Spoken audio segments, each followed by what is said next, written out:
नमस्कार दोस्तों, आप सब कैसे हैं? उम्मीद करते हैं अच्छे होंगे, जहाँ भी होंगे स्वस्थ होंगे, मस्त होंगे।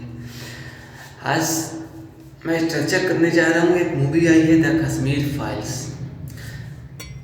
सबसे पहले तो मैं आप लोगों से विनम्र विनती करता हूँ कि जो भी लोग इस मूवी को नहीं देखे हैं जाकर देखें। वो चाहे सिनेमा घर हो या अपने मोबाइल हो, कहीं से ये मूवी को जाकर देखें, ताकि देखने के बाद आपके अंदर एक राष्ट्रभक्ति की भावना जग सके। ये मूवी जितने भी लोग देखे हैं उनका मैं रिव्यू लेने के बाद मैं एक छोटा सा वीडियो आप लोगों के सामने प्रस्तुत कर रहा हूँ। बात 19 जनवरी 1990 की है।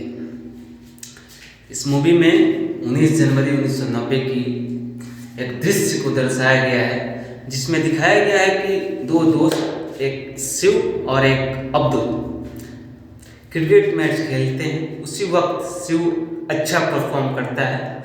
मैच जीतने के बाद शिव सचिन का नाम लेता है, तो फिर वहाँ पे मौजूद कुछ लोग ये बात बोलते हैं कि इंडिया नहीं, ये पाकिस्तान है, यहाँ सचिन नहीं चलता। मूवी की स्टार्टिंग यहीं से है, यही मुद्दे हैं। और उसके बाद वहाँ प्रेजेंट लोग, जो भी लोग वहाँ प्रेजेंट रहते हैं, शिव को मारने लगते हैं। उसके बाद उसका दोस्त, जिसका नाम रहता है अब्दुल, उसको कैसे भी बचाता है और बचा कर लेके भाग जाता है। ये मूवी की स्टार्टिंग है और यहीं से ये कहानी स्टार्ट होती है। इसके आगे दिखाया गया है, आप देखेंगे तो ज़्यादा बेटर रहेगा। ये चर्चा का विषय इसलिए है, मैं तो आह्वान करना चाहता हूँ कि इस देश की जितनी मेरी माताएं बहनें, जितनी गार्जियन है, वो अपने बच्चे को भगत सिंह बनाए, वो अपने बच्चे को श्यामा प्रसाद मुखर्जी बनाए, वो अपने बच्चे को सुभाष चंद्र बोस बनाए, वो अपने बच्चे को चंद्रशेखर आजाद बनाए। क्योंकि जिस इंसान में राष्ट्रभक्ति नहीं होगी, उस इंसान में इस भारत में जीने का कोई हक नहीं होगा। मैं सबसे विनती करूँगा कि ये सब लोग, शिक्षा भी जरूरी है, संस्कार भी जरूरी है, सब जरूरी है, लेकिन सबसे ज़्यादा जरूरी है राष्ट्रभक्ति। जिस राष्ट्र की हम रोटी खाते हैं, उस राष्ट्र का गुणगान करें।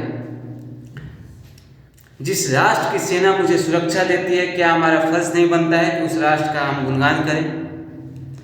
सोचिए, कुछ नेताओं भी ऐसे हैं जो इस फिल्म को अलग ढंग से प्रस्तुत कर रहे हैं। आप सोच सकते हैं कि इस फिल्म का मार्केटिंग नहीं होने के बावजूद अराउंड 300 करोड़ अर्निंग हो चुकी है।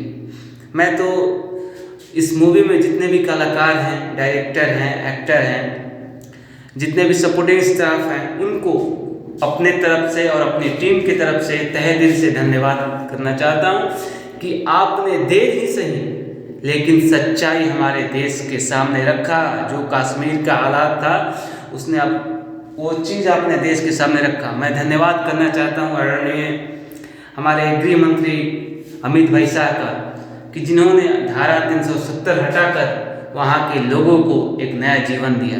मैं धन्यवाद करना चाहता हूँ आदरणीय नरेंद्र भाई मोदी का, जिन्होंने अपनी सरकार में कुछ पंडितों को वहाँ फिर से घर बसाने का आमंत्रण दिया, सुरक्षा का विश्वास दिया।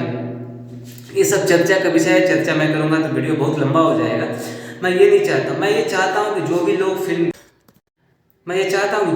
फिल्म देखें हैं, वो दूसरे को कहें कि ये फिल्म जरूर से जरूर देखें, और जो लोग नहीं देखे हैं फिल्म को जरूर देखें।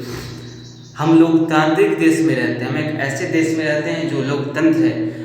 हमारे विचार अलग हो सकते हैं, हमारे भाव अलग हो सकते हैं, लेकिन लोकतंत्र में कोई नेता हो, कोई दल हो, लक्ष्य एक होना चाहिए। लक्ष्य होना चाहिए सिर्फ और सिर्फ विकास का, लक्ष्य होना चाहिए सिर्फ और सिर्फ रोजगार का, लक्ष्य होना चाहिए सिर्फ और सिर्फ राष्ट्रवाद का, लक्ष्य होना चाहिए सिर्फ और सिर्फ नारी सुरक्षा का, लक्ष्य होना चाहिए सिर्फ और सिर्फ विश्व गुरु बनने का। और ये वीडियो बनाने का मकसद मेरा ये नहीं है कि कोई भी जाति धर्म विशेष को ठेस पहुंचाना। ये वीडियो बनाने का मतलब यह है कि लोगों में राष्ट्रभक्ति का भावना को उत्पन्न करना। जो लोग इस देश की मिट्टी की, इस देश की सेना की इज्जत नहीं करेंगे, रिस्पेक्ट नहीं करेंगे, उन लोगों को इस देश में रहने का कोई भी हक नहीं है। पहले हम देशभक्त बने, उसके बाद जो भी बनना होगा बनेंगे। बहुत बहुत धन्यवाद। जय हिंद, जय भारत, भारत माता की जय।